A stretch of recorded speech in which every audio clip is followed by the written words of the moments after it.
Today we got some crazy news, like KreekCraft calling out a YouTuber, a popular YouTuber being super angry, some sad news, and so much more. Let's jump into it. Let's start with the pretty bad Roblox glitch I've seen recently. This user shared a video where they can't play Roblox at all, and it is random flashes of pink.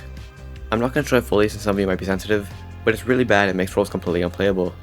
And it seems to be just for Roblox, rather than the entire device, because we can see them exit in and out of Roblox, and it only happens when they load up Roblox. Super weird glitch. According to Roblox, if this happens to you, you should delete the app, clear your cache and cookies, and reinstall. But next let's get into some good news. So recently, me and others have talked about a popular scam going around on Please Donate, where someone would change their bad price but not the stand, tricking people to spend more Robux than expected.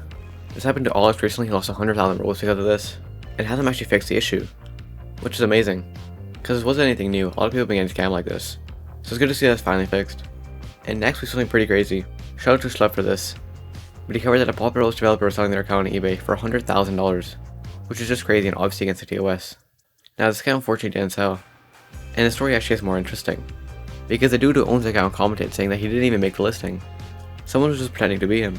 They even mentioned that this isn't new and happens often, since they have rare items like the Valley and Valk they're testing. Pretty crazy. Like, imagine someone did buy the account and it was just fake. Luckily though, it seems like the listing has been taken down. And let's move to our next story, which is KreekCraft calling out a YouTuber.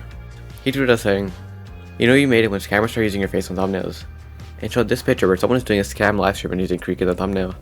And obviously some young kids fall for these type of scams, especially if they think Kreek's a part of it. And there's so many of these out there that are just loop livestreams promising free Robux, but they're almost always fake. So if you see anything like this, just ignore it. And next I get to a Roblox YouTuber being mad. So ThinkNoodles recently posted this Doors video. Normal video, nothing wrong with it. But for some reason YouTube claimed it as inappropriate, which meant that a lot of people probably clicked off the video and didn't watch it. And it's super weird since the warning makes no sense, like it was just a Doors video. Now usually when stuff like this happens, you can appeal and YouTube will remove it. And ThinkNoodles did speak out about this, trying to get it fixed. And surprisingly, YouTube did not change it, and kept a warning on the video. And he expressed his anger, saying that it damages his brand he's built up over the last decade to be family friendly. Like, imagine someone clicking on the video saying it has a warning. It's not a good look.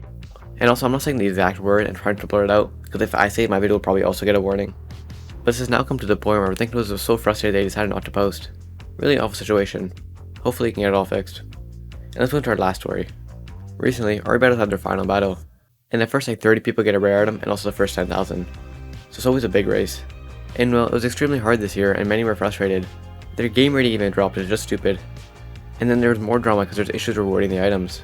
So they decided to change it from the first 10,000 to the first 15,000, but reset everyone's checkpoint. And then people got even more mad since you spent hours collecting checkpoints. But the reason they're doing this makes sense, because it's like a second race, and that would be ruined if people were already at the end. Overall, there's been so much drama over this final battle, which kinda sucks that this is how it ends. Especially since this could be the last one we ever get. Overall, I have so much respect for them. This is the last good event on Roblox left. The fact they did this all out of pocket and are constantly dealing with the issues and drama is insane. If you enjoyed though, check out this for the Roblox deleted free items. I'll see you in the next one.